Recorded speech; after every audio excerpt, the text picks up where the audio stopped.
if you think about the MVP of what a bank offers you, it offers you a savings account. It offers you an ability to invest your money somewhere.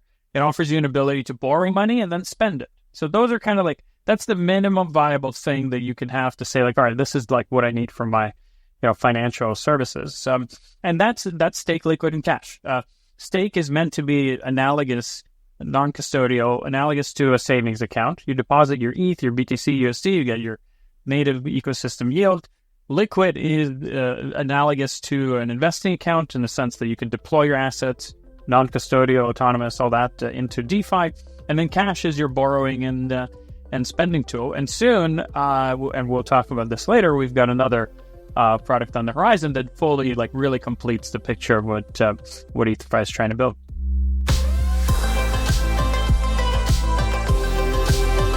Welcome to the Edge Podcast. I'm DeFi Dad here with Nomadic. Today's show features the co-founder of Ether.fi, Mike Silagadze. Ether.fi has long been a product known for its liquid staking products. It's long been known for the liquid vaults, which offer yield on assets like tokenized Bitcoin, staked ETH, or stable coins. And I think today is about the grand vision for Ether.fi to be a neobank, but one that is reimagining how can we have all of the benefits of a traditional bank on-chain. Yeah, and we also dive into what is a neobank, what products and services are they offering to kind of differentiate themselves and cater to, I would say, this new on-chain user, but also expand into, quote unquote normies and capture that market as well. And then in the last half of the episode, we dive into all their plans that are emerging within the Hyperliquid ecosystem too. I think today was a great reminder for why we should be using a product like Ether.fi Cash. For me personally, I don't like moving my money off-chain. I do have a portfolio off-chain, but I want to keep as much of my portfolio on-chain, being productive. And, whether that's liquid staked ETH or holding tokenized Bitcoin in the liquid BTC vault, or just holding stable coins, the liquid USD vault is earning something like 10.5%. Why not continue to earn that yield, but then be able to borrow against that value and spend it off-chain? We also bring up ETH treasury companies with Mike and basically just ask him if Ether.fi is getting involved with supporting any of these treasury companies for yield under the hood in DeFi. With all of the demand around these ETH treasury companies, you can foresee that there's going to be that much more value being deposited very soon in Ether.fi.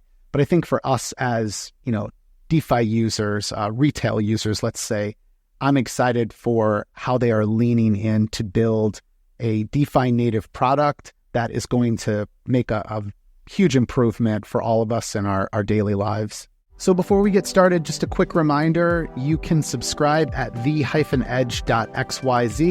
That's the best place to stay up to date on all of our new posts through the Edge newsletter, but also get real-time notifications for the Edge podcast. You can also subscribe directly to the Edge podcast through Apple or Spotify or YouTube.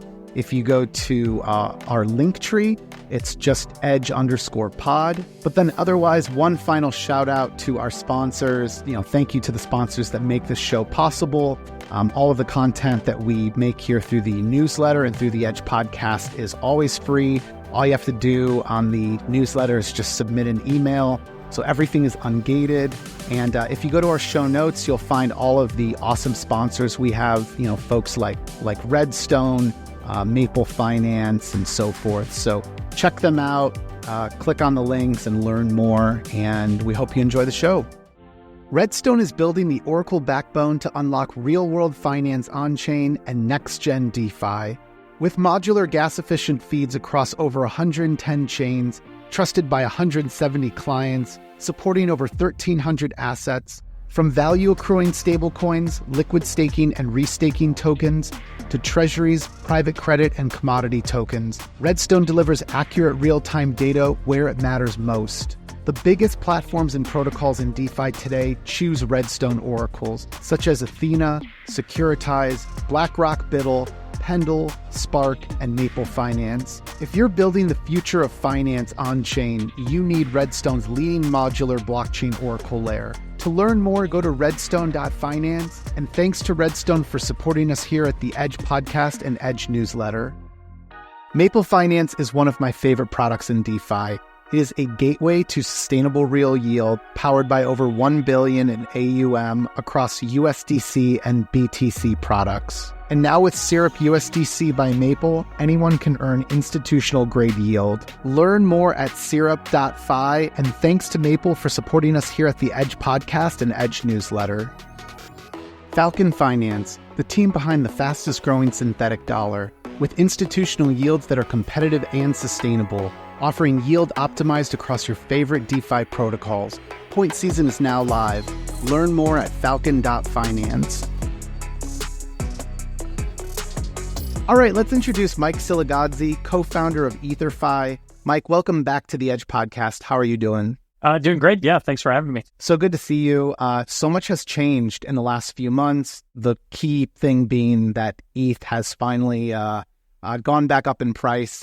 It's got to be huge for you guys. And so I'm wondering, what has the repricing of ETH meant to you as Ether.fi? Yeah, that's a good question. I mean, I think the impact is kind of broad in the sense that it just creates a ton of interest in the crypto ecosystem and people looking to own ETH and then, of course, stake it. There's so many things that are driving this narrative shift. I think many of us in the Ethereum community have been kind of wondering, all right, when is this going to happen? We kind of look around and say, this is clearly an underpriced asset. It's not getting the love it deserves in the markets. And now seeing that finally start to happen is exciting. I think certainly that's been driven to some extent by these various treasury companies that have been launching, like SBED and others.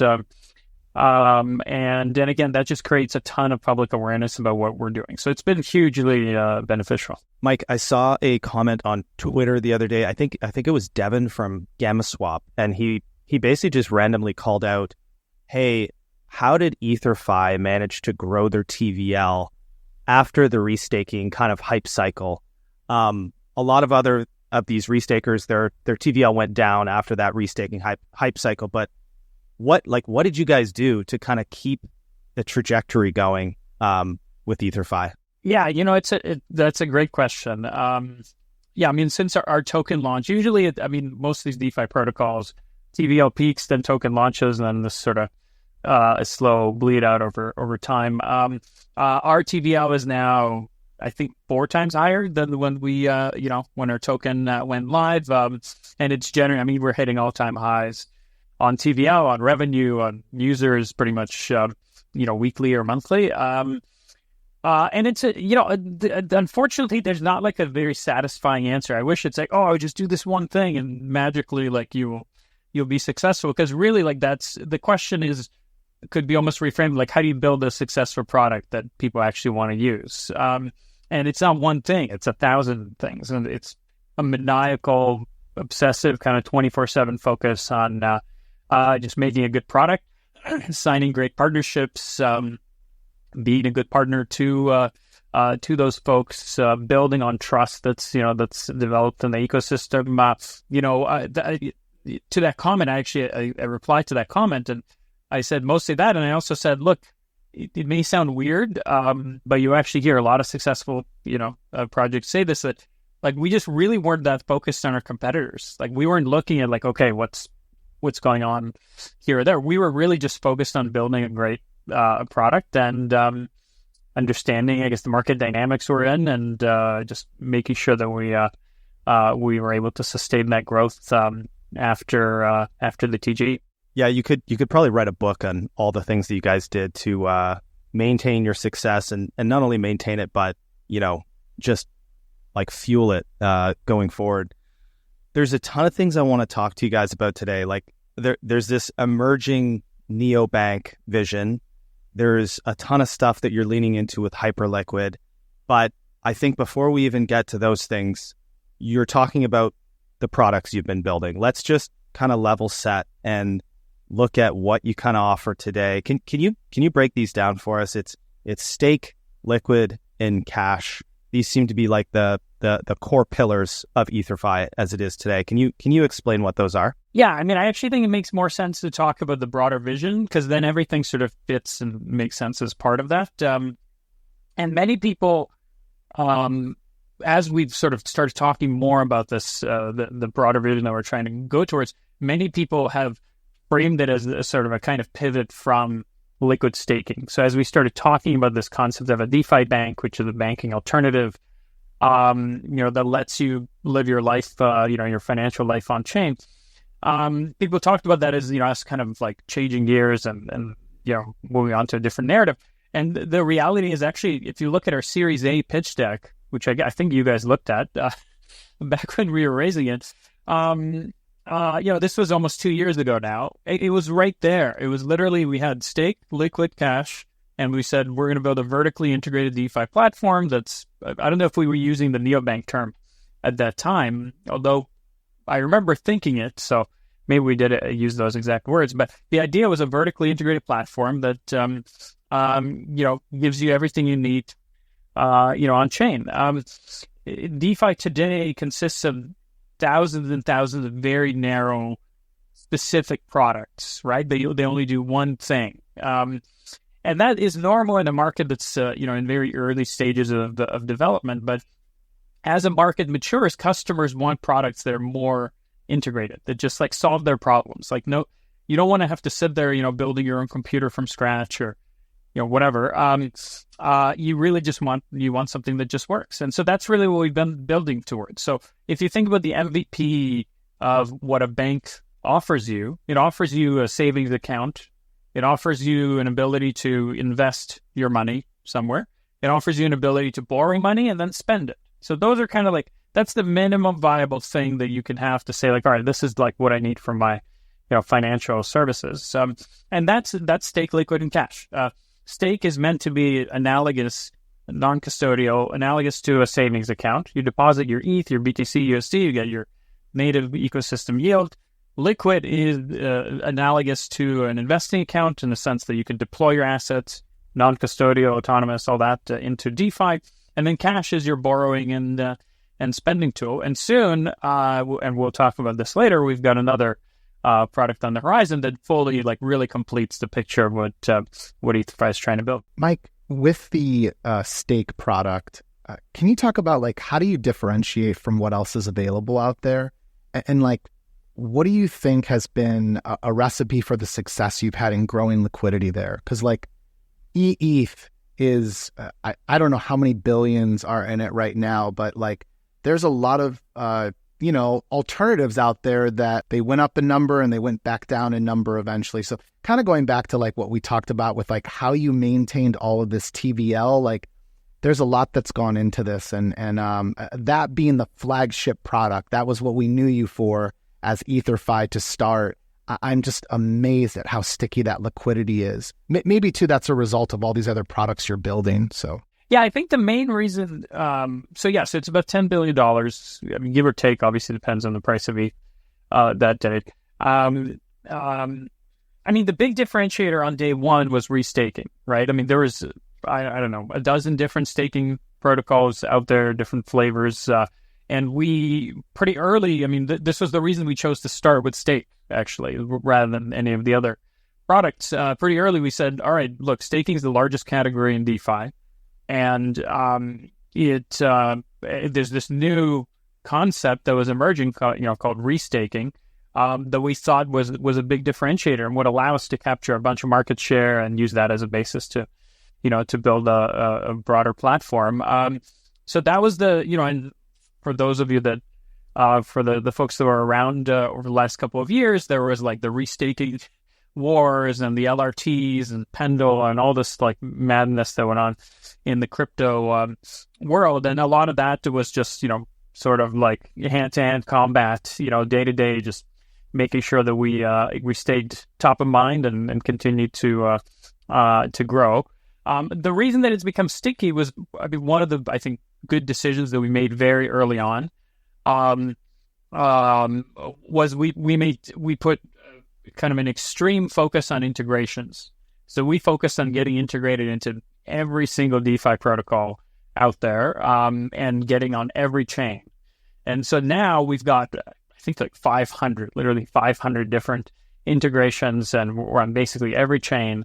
And that's made it sticky. So on, for example, on even on Ethereum, on mainnet, I mean, we're substantially larger. I mean, the only asset where there's more of it is ETH. So we're by far the most widely used asset in DeFi, and Arbitrum by far the most widely used asset on Base, and so on. So I think that's what one of the reasons that's made it sticky is it's portable. You can use it anywhere, and it's got the best yield. And then I guess moving up from stake, you've got the liquid suite here, and you're offering kind of all the big blue chips of BTC, ETH, USDC, and then eventually HYPE. I guess kind of speak to the importance of that, how that kind of ties into, I guess, then cash. Yeah. So if you think, if you imagine, Ether.fi as this alternative to, traditional banks or alternative to traditional savings account, what we want to offer the service that our customers want, the users that want, and what assets the users want to hold. There's obviously, a very long tail of hundreds and hundreds of different assets that people want to, have exposure to. But the number one are going to be, ETH, BTC, USD, and Solana, and now HYPE. That's basically the bucket of things that cover like the, 90% of people's portfolios. So that's what we're working towards. We originally were actually going to launch the Solana stuff first. But Hyperliquid has been taking off and has been having so much success that we actually ended up changing our roadmap and prioritizing that before Solana. But that's Solana is coming as well. Mike, can you also walk us through like the third pillar in your product suite, what we call cash? Yeah, so cash, the right way to think about cash is it's actually a vault. It's a smart contract wallet that you control with your own private keys that can be tied to a passkey or whatever. So that's actually what cash is. It's this vault that can then deploy, if you approve it, into the various liquid vaults, into ETH, into BTC or whatever. Attached to this smart contract wallet is a credit card. So this is a card program that allows you to draw money directly, stable coins, directly from the vault to be able to actually use that in your day-to-day life. Or the vault can borrow stables on your behalf. So if you've got, whatever, you've got $10,000 in your portfolio on Ether.fi, the vault can just borrow against those assets, and then the card can then spend those borrowed dollars. So that's the idea of cash. It really just makes your crypto useful in real life, right? Otherwise, okay, you've got a bunch of money, you've got some ETH, you've got some BTC, number go up, and like at some point you actually want to do something with it, and so this is the thing. There are two different ways we can spend with cash. There's the direct pay and then the borrow mode that you were just talking us through. Do you have any idea, Mike, like what percentage of users are opting to use direct pay versus borrow mode, or any feedback from users? Basically, like, can you talk to us about like what are the benefits of either? Yeah, I wish I had precise numbers. The majority of people are using direct pay, so they're just spending stables. But what's actually very common is people are depositing into the liquid vault, because you can actually, one of the vaults in the liquid product is a USD vault. So it's just you deposit, let's say, USDC stables into it, and it deploys it into DeFi and then earns some rewards. Reward rate maybe is 10%, let's say, give or take. And so you're earning 10% on your USDC on the assets in this vault, and then you could just use that as the basis to borrow dollars, right? Because you're borrowing at, let's say, 4 or 5%. So you've got this, this advantage, kind of an arbitrage. Or you can just spend that vault. That's actually what I do. Is I just put all my dollars into this vault, and then I just day to day I'm earning and spending. And that's what most people do. We do have it's not a large amount. I think it's only about $2.5 million that's been borrowed across all our users. And obviously people borrow and like pay back, but the versus, like orders of magnitude more than that in spend. So the majority of people are just spending. A small percentage of people are borrowing against their assets. Mike, one thing that I'd consider using cash, and, I'd recommend to anyone, like, obviously, like, think about, what you put into that account, because, like, you got to think from an OPSEC standpoint in crypto. There's just, whatever, we're all targets, unfortunately. One of the things I had thought about is just, like, what if I swipe my card and there's one of those, like, scammers that's put like a reader in there at like a gas station or something like that. Can you just talk to us about like how does the Ether.fi cash card like handle that? It's a concern for me only because this isn't a credit card to me. It's more of like a debit card based upon my assets on chain. Yeah, for sure. You can, most people use it that way. So the short answer is, it has all the same normal protections that any normal card has. So you can do chargebacks, you can do reversals if a merchant was fraudulent. It's exactly the same process with Ether.fi versus any other card. And you can put limits on the card. So you can put like a daily limit on the card or on the whole vault, monthly limit. So you can play around to put some protections there. Because look, we have users that have millions of dollars in vaults, in these vaults, and you want to make sure that, if they lose their card, that it doesn't, someone can't just drain it. So that's why those limits are pretty important, even if you can get the transaction reversed. Mike, I'm curious how many users you've had sign up for the cash card, and maybe, I don't know if signups is the right way, but like maybe like how many users, and do you have any, like, does the team have any internal goals of maybe what you want to see in the next year, like any sort of growth goals that you're looking at? Yeah. So what so the short answer is we had about 40,000 membership signups so far, which is a good start. It's been about 2.5 months, maybe 3 months. And it's growing, really nicely and steadily. We've only recently started to do marketing around the product. So far, all the growth has been either word of mouth or some KOLs that have talked about it. Our internal goal is we want to get to about 100,000 daily active users on the card by the end of the year, which I think, I feel like that's a very achievable goal at this point. At that size, especially because crypto users are maniacs. There was just a tweet about this recently, where someone showed the comparison between Hyperliquid and Robinhood. And right now, the trading volume is like 1-to-1 almost. They're like very similar trading volumes on a monthly basis, which is kind of insane when you think about it. Because, CryptoDex now has the same trading volume as like one of the biggest fintechs out there.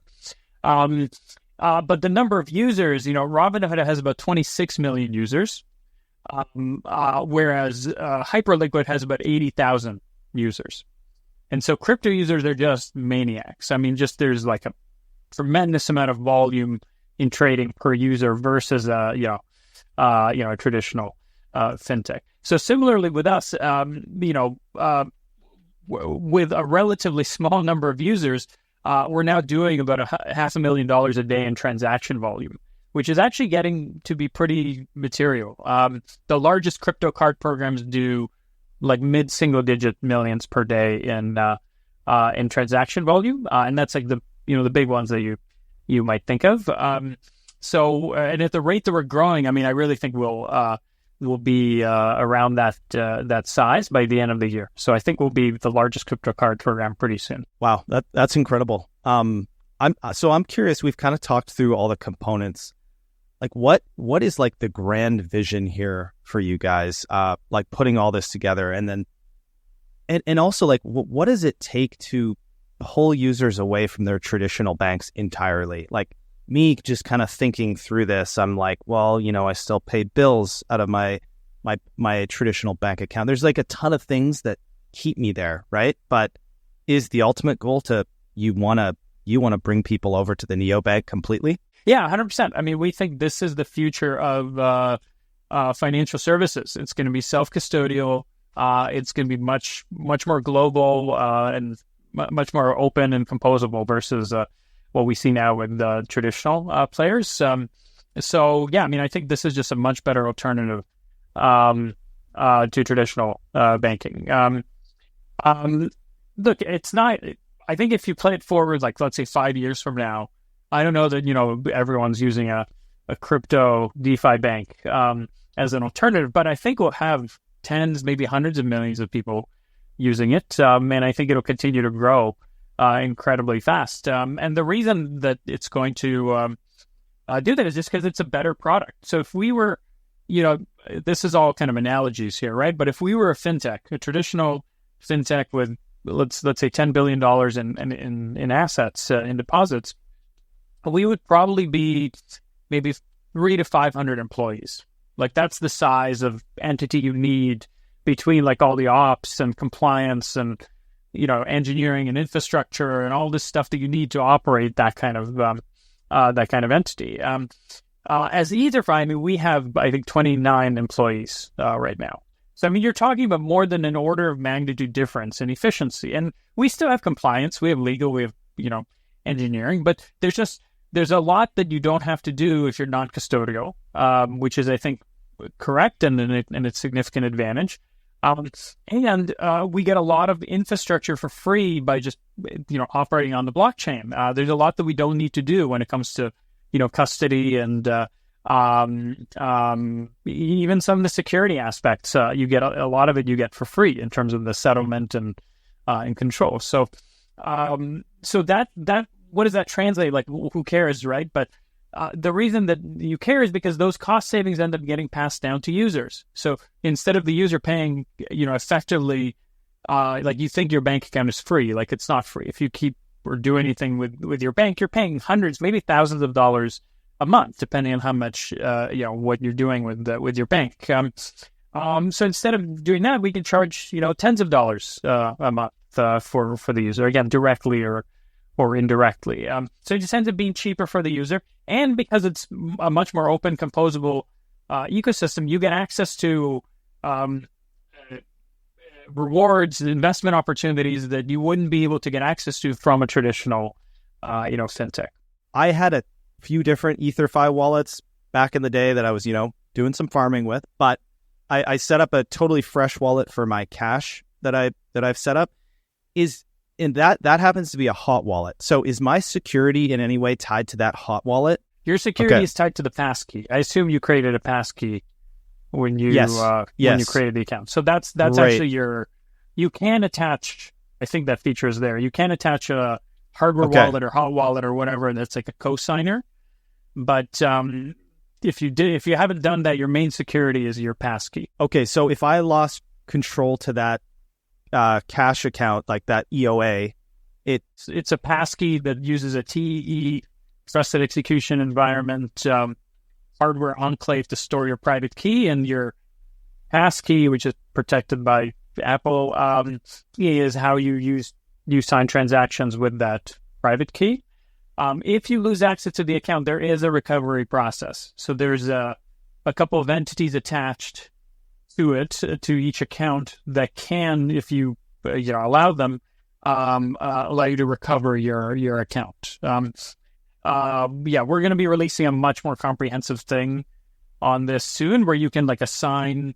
You can either say, no, I don't want recovery. I want this is it, kind of ride or die on this private key. Or you can say, okay, here's 5 entities I'm going to allow to recover my account in the event that I lose access. So the intent is for this to feel much more like a normal, bank alternative, where if you lose your bank password, you don't lose all your money. This is what I want. Funnily enough, I'm actually almost sick of and almost too scared of doing this fully custodial fully on chain, hack phish attempts. We've probably, a lot of us here have been our own bank for almost too long, to the point where I'm I actually want a bit of a hybrid custodian thing. Yeah, you know what I mean? Right. You want a safety net, right? Exactly. That's such an obvious, that's just such an obvious thing to so on. It gives you the benefit of, look, some state actor can't come in and just take all your money, but you can initiate a recovery process with, people that you trust if something happens. One part of this, though, we've left out is the ability to get fiat into stable coins. What do you offer right now for folks to be able to get their money on chain, or what are you planning next? So we just shipped this feature. I mean, this is it's only available in beta, but will be released broadly probably next week. I guess by the time this podcast is live. So you can, we have a Plaid integration, so you can get money in from any, bank account, from your US, Canadian, Euro bank account. You could just deposit it into a virtual US bank account that you're provided. And it just automatically gets converted into stables. So you wire fiat in, it just gets converted into, fresh organic stable coins. And then you could send money out. So again, similarly through a Plaid integration, you can just do, wires, ACH, SEPA, I think it's called, to send money into IBANs. So all that is available now, and we're certainly working on multi-currency support. I mean, that's probably our number one most requested feature. People want to be able to hold and spend and use and send euros, sterling, Swiss francs, all that stuff. So all those are coming soon. So we have those fiat rails, and that's that's a never-ending kind of integration battle, because there's literally hundreds of local payment systems that we will want to get integrated with, from PayPal, Zelle, Venmo, Cash App, Pix in Latin America, WeChat, Alipay, et cetera. So all this stuff is something that will be an ongoing process to just make it easy for money to flow in and out. This episode is brought to you by MANTLE, pioneering a revolutionary new category called blockchain for banking by bridging TradFi and Web3 into one unified stack. With on-chain transactions, TradFi rail compatibility, and integrated DeFi features, MANTLE is reshaping how financial services work. Their flagship app UR lets users hold fiat and crypto all in one Swiss-backed account, making real-world finance usable on-chain. To learn more, go to ur.app and follow mantle_official on Twitter. Spark, one of the leading DeFi protocols, has had a year like no other, deploying $2 billion into RWAs with BlackRock's Biddle and other institutional giants, adding over $1 billion in TVL, and distributing over $9 billion across the DeFi ecosystem. Now, Spark are setting their sights on further global expansion and have introduced the Spark token, which is available on leading centralized exchanges. There's never been a better time to discover Spark, the on-chain capital allocator. Learn more at spark.fi. Mike, you were telling me a little bit about your vision and plan with tokenized stocks, but I'm honestly not fully up to speed. So can you kind of give us the alpha here on the pod? What's your plan to incorporate tokenized stocks into Ether.fi? So this, there already are out there, at least one that I know of that provides the ability for users to have tokenized stocks on chain that are sort of permissionlessly held. But there's more that are coming, and so we're evaluating all this stuff as it's being developed. I think it's very likely that by the end of the year we're going to have tokenized stocks integrated into the product. So you'll be able to hold your tokenized Tesla shares and borrow against them and do all the stuff that crypto degens want to do. Mike, do we know what will the tokenized stocks be built on? I guess I'm wondering what protocol will be used to offer tokenized stocks. So it's all going to be available on Ethereum, of course, but we're still having these conversations, and frankly, most of the products that are going to be really good fit for Ethereum haven't been launched yet. We're hoping to be launch partners with some of the folks that are working on this stuff. But nothing concrete to announce yet. Borrowing against your tokenized stocks is like that. I mean, it's funny because I haven't cared about stocks forever until about the last like maybe 3 months. Like crypto related stocks are so exciting to me again. So, you know, my head's gotten back into stocks and now that is like a big value add to me again. You know, also like Coinbase, just coin stock going to the moon, and Galaxy, and, you know, all the treasury companies. So yeah, it's really cool. Tokenize the treasury companies and let's put it back on crypto. Yeah. Just keep looping it, you know? No, you're definitely, though, hitting on like a pain point for on-chain investors. I don't like moving my money off-chain. You know, I do have a portfolio that is off-chain, and it is painful to be moving money back to a bank account and then moving it over to something like a Robinhood. And I was actually just the other day doing this, that I wanted to buy a stock, and I'm just like, I could instantly buy that stock on chain if someone just offered deep enough liquidity and some reliable tokenized stock, but have the option to be able to maybe borrow against it, spend it through my Ether.fi cash cards. So anyways, I'm excited for that. So I've noticed this like big intentional push into the Hyperliquid ecosystem by Ether.fi. Like, what can you tell us about what you're doing there? What are you up to in Hyperliquid right now? Yeah, so we just announced this on our last analyst call. We haven't been super public about it, but we will be once we're actually ready to launch it. We don't tend to talk too much about forward-looking things. But yeah, we just announced this, that we're going to have a fourth product called Ether.fi Trade. And it is going to be built on using builder codes on Hyperliquid. As part of that, or the first step of that, is we've partnered with a protocol on Hyperliquid called HyperBeat. And we're going to be jointly launching an LST, so a stake type product. And we're, super bullish and excited about HyperBeat and what they're doing. We think that's the right approach to getting plugged into the Hyperliquid ecosystem. Is we want to work with a partner that's already operating in that space, can work on all the integrations and really, be on the ground, I guess. Whereas Ether.fi, I think, just naturally just doesn't have that credibility in like a completely different ecosystem. So we think this is the right approach to doing it. But the benefit of having this, partnered LST is the way that Hyperliquid works is you can actually offer trading rebates to users by using this staked HYPE on behalf of customers to give them reduced trading fees. And that's where Ether.fi would generate revenue, is by just taking a portion of those savings that we pass on to our users. So from a user perspective, they're going to be able to trade spot and perps within the Ether.fi dApp and within the mobile app. And they'll be able to do it with lower fees than they would if they were just trading directly. And of course, we also think that's a huge revenue opportunity for us. So you'll be able to, if you have like a portfolio of ETH and BTC and whatever, you'll be able to just use that to either buy spot on Hyperliquid, buy tokens on Hyperliquid, or open up perp positions. So it'll be really nicely integrated all in one thing. Man, there's so much there. I want to ask you first. So you're venturing into trading and perps. I guess, how does like your marketing efforts change, or how do you become like a distribution funnel for that side of the business now?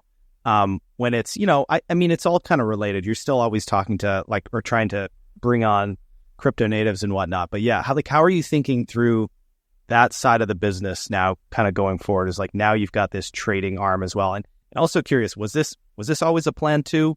Or is this like a fortuitous thing where you're like, hey, Hyperliquid's got these builder codes, why don't we use them? This is like a great idea. Yeah, that's a great question. So it's been pretty obvious that at some point we need to incorporate swaps and then eventually on-chain perps in the app, because it's just so obvious, right? Like, people don't just want to own, BTC and ETH and HYPE. People want to be able to use, to participate in other assets. So this is a very logical thing for us to go down, especially because, look, our user base right now is DeFi natives.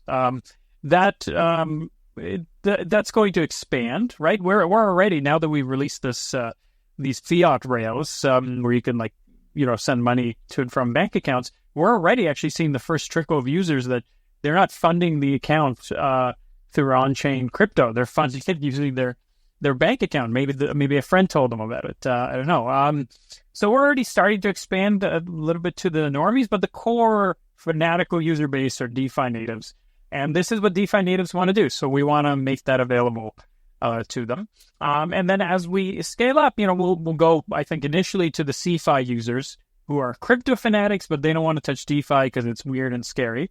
And then we'll start really broadly going after the normies. So the way we view the user acquisition strategy is all 4 products now are channels to acquire users from. And then as a user comes in from from one product, maybe from staking, maybe from liquid, maybe from cash, we obviously then introduced them to the rest of the product suite and then sort of cross-pollinate. And that's a playbook that's been around for centuries, really, this sort of vertical integration strategy, because it makes it cheaper for you to acquire customers, and it makes your customers a lot stickier because they use you for more things.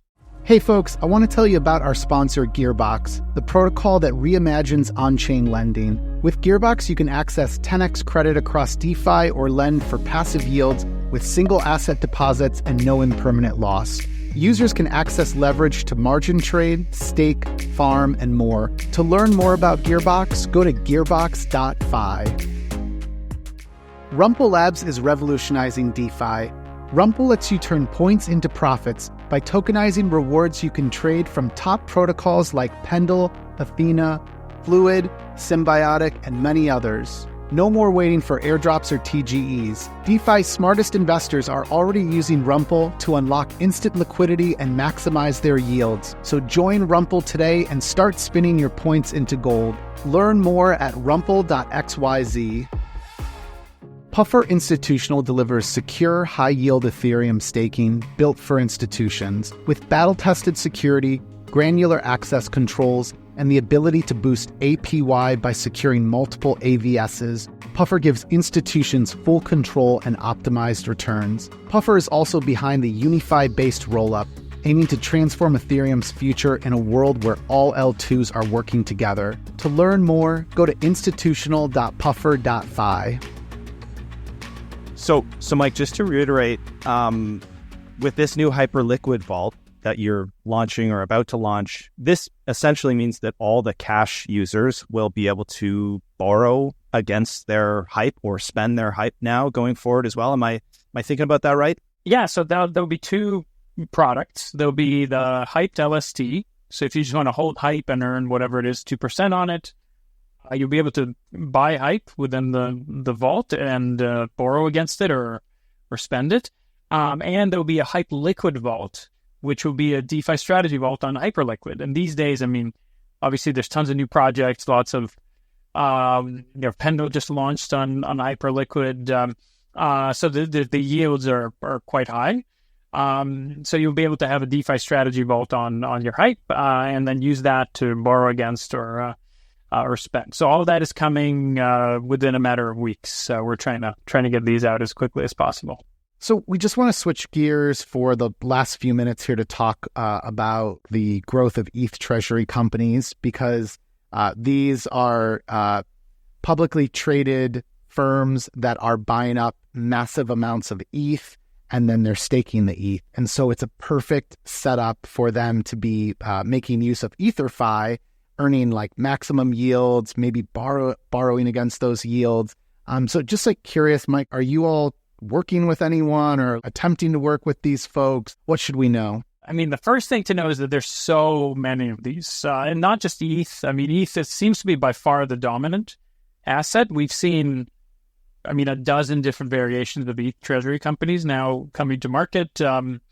It's absolutely wild.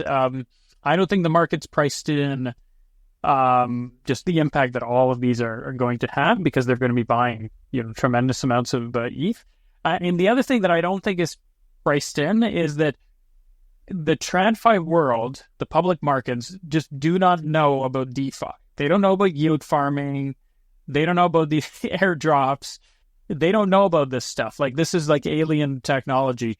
And when the TradFi markets find out about yield farming, their heads are going to explode. And I think that's going to create an even more powerful positive feedback loop around Ethereum, because people right now in the broader public markets think like, okay, you know, BTC, ETH, XRP, ADA, yeah, okay, this is the big one. These are like the, you know, alternative ones, and they have a brand and a whatever. There's just, I think there's very limited, almost no understanding of, like, on Ethereum, there are many thousands of very large businesses, some doing hundreds of millions of dollars in revenue, like foundationally built on this blockchain. And there's all these crazy, you know, mechanisms and incentives and games. I think when the public markets find out about that is, I mean, I really think that's going to be the breakaway moment for Ethereum. That's what I've been waiting for, I guess, as an ETH investor for a while. I just, almost in frustration, just trying to understand, like, why doesn't anyone get it? Like, this is, you know, NASDAQ versus gold. Like, yeah, gold is cool, but like the NASDAQ is the NASDAQ. Like, it's much more interesting than, you know, sort of a passive, you know, holding asset. Okay, so that's my bull case for Ethereum that I've been talking about for a while, and I'm excited to see it play out. And of course, you know, obviously the ETH ETFs can't really participate in any DeFi stuff. They can barely stake. Maybe they'll stake 10% of their ETH, maybe just enough to cover the fees, which is frankly not even good for the ecosystem. But treasury companies can. And so I think actually a lot of the assets flow from the ETFs into these treasury companies because they're just much more interesting, in many ways, sort of productive assets. So I think that's super bullish for Ethereum, and obviously as like one of the leading staking protocols and the most widely integrated protocol in DeFi. We're talking to all of these guys. These deals are all in flight. Hopefully we'll have something to announce in a matter of weeks or even days. I know you're talking to these companies, but how would that look if you partnered with them? Would they just hold ETH? Would somebody enter the ETH liquid vault, for instance? Maybe can you explain what that could look like? So all of the above. I mean, there's a whole spectrum. Again, these DeFi strategy or digital asset treasury companies are a very wide spectrum, from very conservative ones that are, they want to run their own validators and that they want to be really just sort of purist on that side, to, some that are talking about holding portfolios of NFTs. So there's a very broad spectrum here, and they are, all of them are going to participate in DeFi to some degree, and so that might mean, just holding wrapped ETH because, hey, it's restaked and has great yield, to looping it on on Aave, to participating in the liquid strategy vaults, to doing some yield farming. So all of the above. All of this stuff is coming, and Wall Street is going to lose their mind over this stuff. When will Microstrategy consider dipping their toes into any Bitcoin yield? I don't know if you've even thought about this with eBTC, EBT sitting there. Again, I don't know what the yield is. I don't know what restaking market has gone to with Bitcoin. I don't know if it's still even flourishing, to be honest. I think the yield is just about to get turned on, is my understanding. I don't know. I'd be very surprised if MicroStrategy started dipping into DeFi stuff. I just think they're so focused, and they seem to be able to get such a tremendous amount of leverage just with debt and just running the loop that way, that I don't know that they need to. I think they're getting higher.